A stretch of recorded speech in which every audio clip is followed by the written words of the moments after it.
When Peter asked me to come along and say a few words today to open this exhibition, I was very pleased to do so for two major reasons.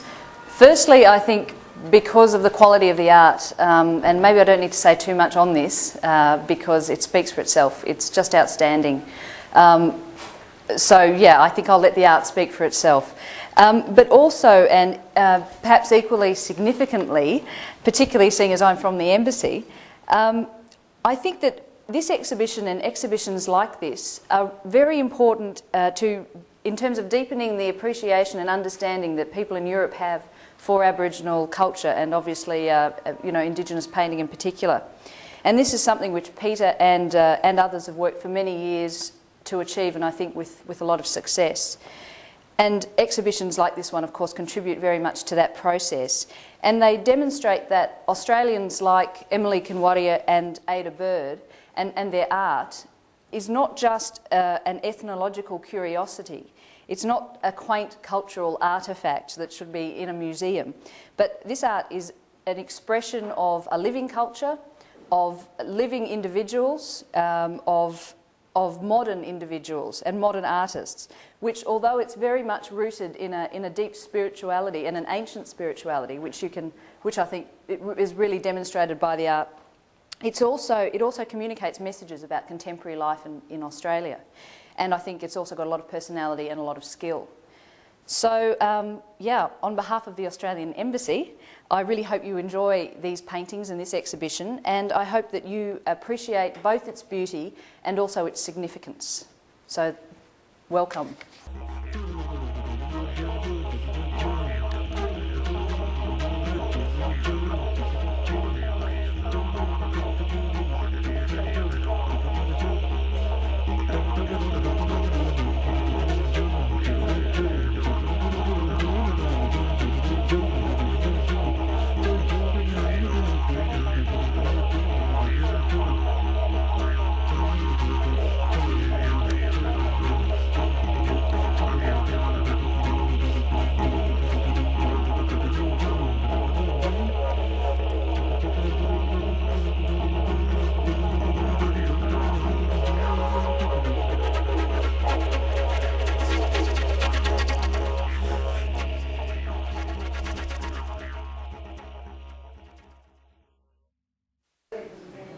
Hi, I'm Peter Madden, Galerie Boomerang, Amsterdam. I wanted to introduce you here today to our exhibition, Emily in Utopia. This gallery's been here for 6 years. We're just about to enter our 7th year, and we've done about 30 exhibitions here in the gallery from art from Aboriginal and non-Aboriginal Australians from all over our country. Aboriginal art, as a lot of people know these days, is, well, the oldest art form on earth. It was a part of Aboriginal cultural practice to make art, ephemeral art on bodies, carvings, rock paintings, ground paintings. And the contemporary Aboriginal art movement has more or less began from the early 70s, although there were artists busy with it beforehand, but it's been accepted since 1971. Aboriginal art is a sort of a way for Aboriginal people of writing as well, especially with a lot of the desert paintings, which is very much iconographical symbols, and it's a representation of their country, their land, and the series of events which have taken place and are still taking place today. So it's actually it's a very diverse style of art, as there were about 500 language groups originally, and with each is a distinctive styles of art. Here at the exhibition we've got now Emily and Utopia, featuring paintings by Emily Kinwarrior. It's probably the most famous Aboriginal artist ever, and her work is being featured in an exhibition in the Outer Kerrick at the present in Amsterdam. This exhibition is from Emily, Ada Bird Petyar and Gloria Petyar, 3 relatives from the Utopia region. and we're finishing it off in the other gallery which we have on the Marnixstraat is an extension of this show with more work from these three artists and from some other Utopia artists. Yeah, we've been showing Emily's work since 1994, and yeah, she's really the one who's broken through the international barrier, bringing Aboriginal art into pure contemporary art, equal to any Australian artist, black or white. Could you tell us a little about what some of the paintings symbolize?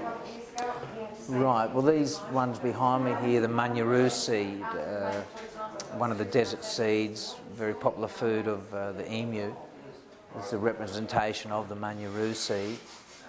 And a lot of Emily's paintings, or all of Emily's paintings, were about her country, her dreamings. She was a custodian for the Amatira people of many different stories.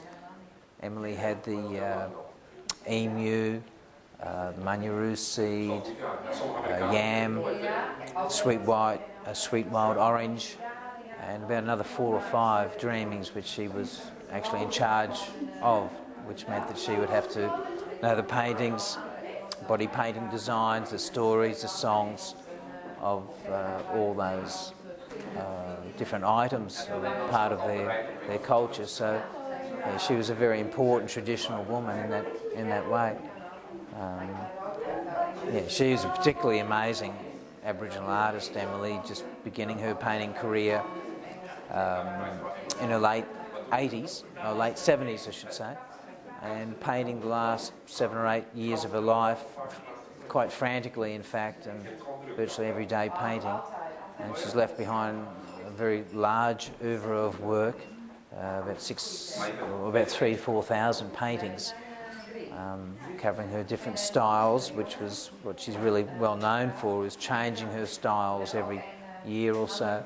In fact, some of the paintings here in the exhibition from, for example, April '96, about 4 or 5 months before she died, there's about 4 or 5 distinctively different styles of work in the show from the same month. So at the end of her life, she was really putting it all together. And, Ada Bird-Petyar, also a very important artist from the region, who's in her middle 60s now. We're featuring her work in the galleries, and I think she's very much of an up-and-coming artist, certainly an old lady as well, and an important traditional woman. How can people come and see the show? Well, at the moment we're open only by appointment in both galleries. Up until now we've been open 4 days a week for the last 60 years, but we're now trying to change our format a little bit, and people can ring me on the gallery number. It's Amsterdam 420-3516, and we can make an appointment to come and see both the exhibitions, and also from the stock which I have covers work from all over Australia, different styles of Aboriginal art and non-Aboriginal Australian art too.